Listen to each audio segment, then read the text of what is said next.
48 hours after the storm, trees are still scattered. Hundreds in Nanaimo still without power. Crews were busy overnight cleaning up. BC Hydro calling in reinforcements from the mainland to aid in efforts. It's always tough. These guys are working 16 hours straight, and they're not working in the best conditions. And certainly the first little while, it was pretty ugly out there, pretty gnarly. But it's the job they signed up for, and they love it. While the cleanup continues, preparations are underway for the next storm. Another low-pressure system is expected to bring high winds and more rain to the island on Friday.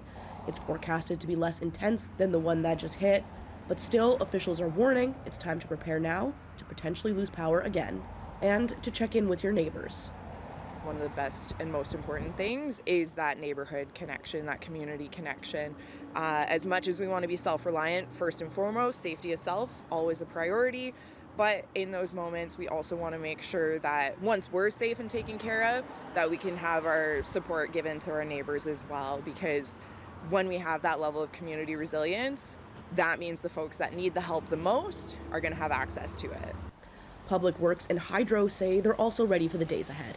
But all we can do is make sure we make the repairs for this storm event, get people back on so they can get some heat back in their house, recharge everything they need to recharge, but making sure that we can bring the lights on just from the last storm. And we'll see what Mother Nature brings for the incoming storm. We're seeing mostly rain in the forecast over the next 5 days, continuing waves of rain coming in. So really, we're continuing to clean up from the first storm. Our drainage crews are out there making sure catch basins are flowing, the water courses are free of debris, and we would ask that residents do the same thing. If you have a catch basin in front of your house, just make sure that the leaves are cleared off it if it's safe to do so.